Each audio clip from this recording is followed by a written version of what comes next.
अस्सलाम वालेकुम। Last lecture पे हम लोगों ने सीखा था एक्सरेस के बारे में। ठीक है, वो रोइंटन ने डिस्कवर की थी। यह लेक्चर हमारे पास है रेडियो एक्टिव रेस के बारे में, या रेडियो एक्टिव रेडिएशन के बारे में। रेडियो एक्टिव रेडिएशन किस तरीके से वजूद में आई, किस तरीके से डिस्कवर हुई। ठीक है, तो हेनरी बेक्वेरेल हेनरी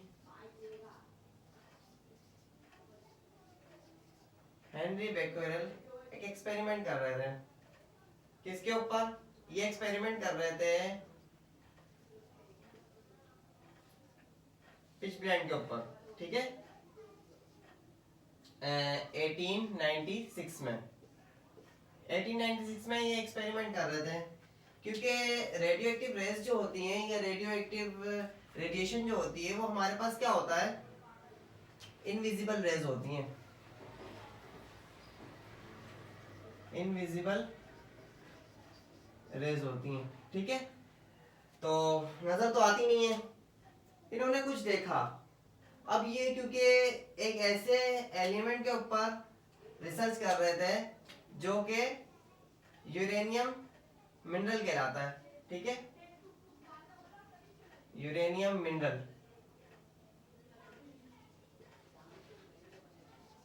सही है।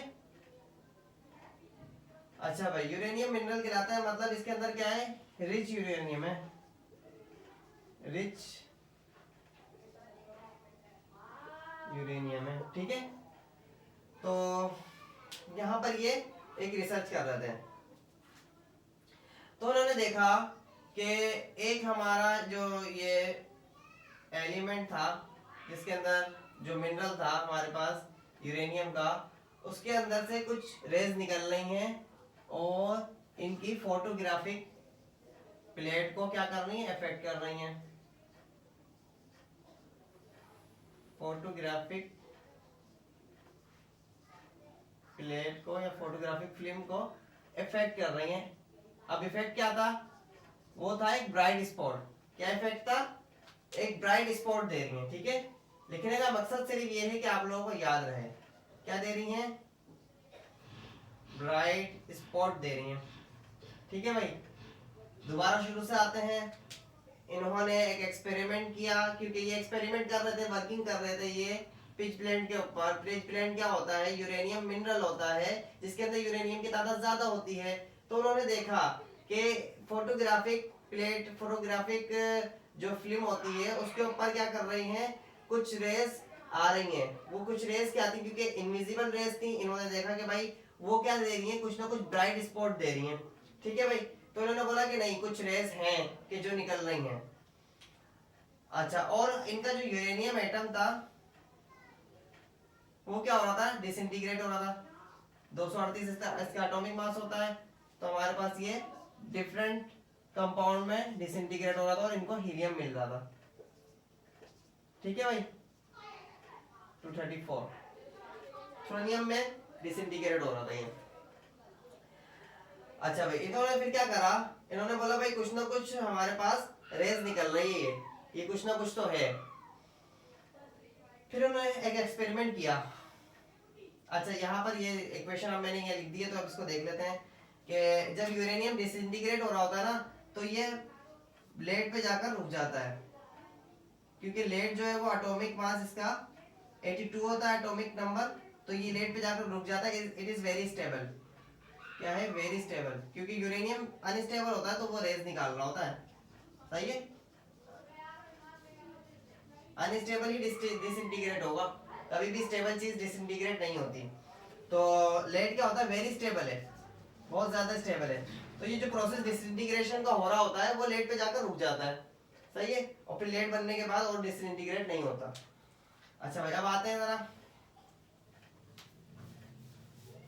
अपने मेन टॉपिक के ऊपर, कि जो इसका एक्सपेरिमेंट है वो बताते हैं।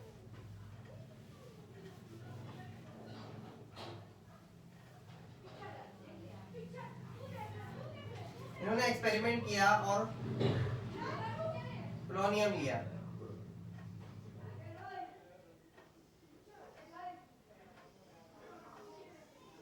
और यहाँ इन्होंने लगा दी क्या, फोटोग्राफिक प्लेट।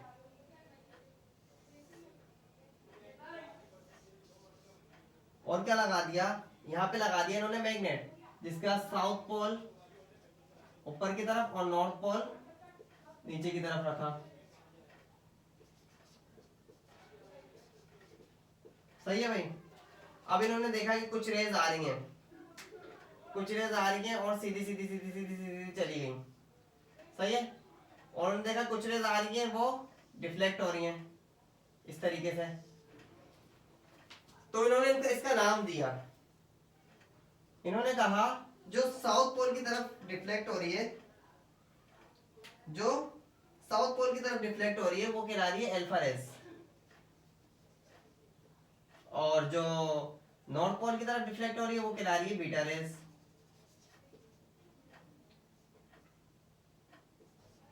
और जो डिफ्लेक्ट नहीं हो रही वो कहला रही है गामा रेज। अच्छा, शुरू में इनकी जो रेज थी, इनका जो रेडियो एक्टिव रेज थी, वो इनको इनके नाम से कहा जाता था, बेक्रोइल ही रेज इनको कहा जाता था। लेकिन फिर बाद में इसका नाम जो है वो अलग अलग कर दिया गया, न्यूक्लियर रेडिएशन कर दिया गया। फिर उसके बाद अल्फा बीटा गामा रेडिएशन हम लोग अभी पढ़ते हैं हर दफा, हर क्लास में पढ़ते हुए आ रहे हैं 9 क्लास के बाद से। ठीक है। तो क्या हुआ, जो हमारे पास अल्फा की तरफ चली गई, जो साउथ पोल की तरफ चली गई वो अल्फा रेज, जो नॉर्थ पोल की तरफ चली गई वो बीटा रेज, और जो कहीं पर भी जाएंगी वो गामा रेज का नाम दे दिया। तो मतलब क्या हुआ कि अल्फा रेज और बीटा रेज दोनों जो है वो क्या होती हैं, मैग्नेटिक फील्ड को अफेक्ट करती हैं, मैग्नेटिक फील्ड से अफेक्ट होती हैं, जबकि गामा रेज नहीं होती। सही है भाई, ये इसका कंक्लूजन निकला। अब देख लेते हैं कुछ अल्फा बीटा गामा के अंदर डिफरेंस क्या होता है और बनी हुई किससे होती हैं। जैसे कि आप लोग सब जानते हैं, मुख्तलिफ एक्सपेरिमेंट में किया जाता है, जब भी अल्फा रेज यूज होती है तो हमारे पास कहा जाता है कि क्या यूज हो रहा है, हीलियम पार्टिकल, हीलियम एलिमेंट। तो अल्फा क्योंकि कंपोज हुई होती है हीलियम से, सही है, अल्फा कंपोज हुई होती है हीलियम से। सही है, तीनों को ले लेते हैं एक साथ, थोड़ा और करीब करके लिख देते हैं ताकि कंपैरिजन में आसानी हो। ठीक है, अल्फा बीटा गामा तीनों रेज लेंगे। ये बनी हुई होती है हीलियम से, ये बनी हुई होती है इलेक्ट्रॉन से, और ये बनी हुई होती है इलेक्ट्रोमैग्नेटिक रेडिएशन से। ठीक है, क्योंकि गामा रेज बेसिकली रेडिएशन है। आगे आते हैं, इनके चार्ज देखते हैं। इसके ऊपर +2 होता है, इसके ऊपर -1 होता है, इसके ऊपर 0 चार्ज होता है। इलेक्ट्रोमैग्नेटिक रेडिएशन है, कोई चार्ज नहीं होगा। Penetration power is very high, सही है, is very high. Penetration power moderate, sorry penetration power नहीं, आयनाइजेशन पावर इसकी बहुत हाई है, इसकी मॉडरेट है, और इसकी बहुत लो है ionisation power. Penetration power is very low, बहुत ज्यादा लो है, और इसमें मॉडरेट ही आएगा, और इसकी बहुत ज्यादा हाई है। सही है भाई, कितनी चीजें देख ली, 4 चीजें। डिफरेंस बिटवीन हो गए, खत्म। आगे देखते हैं यूज किस में होता है। देखो भाई, न्यूक्लियर रेडिएशन किस किस चीज में यूज होती है। न्यूक्लियर रेडिएशन यूज होती है हमारे पास न्यूक्लियर पावर प्लांट में, न्यूक्लियर पावर प्लांट में, ठीक है। और किस चीज में यूज होती है, रेडियोथेरेपी में। रेडियोथेरेपी, रेडियोथेरेपी एक ट्रीटमेंट होती है फॉर कैंसर के लिए। और किस चीज में यूज होती हैं, मेटल की डिटेक्शन में, मेटल की डिटेक्शन में। ठीक है भाई, ये होगा यूजेस। आज हमने क्या क्या पढ़ लिया, आज हमने पढ़ लिया रेडियो एक्टिव रेस के बारे में, न्यूक्लियर रेडिएशन के बारे में, ठीक है, रेडियो एक्टिविटी के बारे में। दूसरा बड़ा हम लोगों ने एक्सपेरिमेंट, जो कि किसने किया, उन साइंटिस्ट ने किया जिन्होंने ये इजाद की है, जिन्होंने ये डिस्कवर किए, इजाद नहीं की, डिस्कवर किए। उसके बाद हम लोगों ने पढ़ा 3 rays, alpha beta gamma rays. Alpha beta gamma rays के डिफरेंस पढ़ लिए, नीचे इसकी यूजेस पे पढ़ लिए। ठीक है, तो ये हमारे पास पूरा का पूरा रेडियो एक्टिव रेस का एक बहुत डिस्क्रिप्शन में एक बहुत डिस्क्रिप्टिव जो लेक्चर था वो कंप्लीट होता है। तो वीडियो को अगर अच्छी लगी हो तो लाइक कीजिएगा, चैनल को सब्सक्राइब कीजिएगा, वीडियो को शेयर कीजिएगा।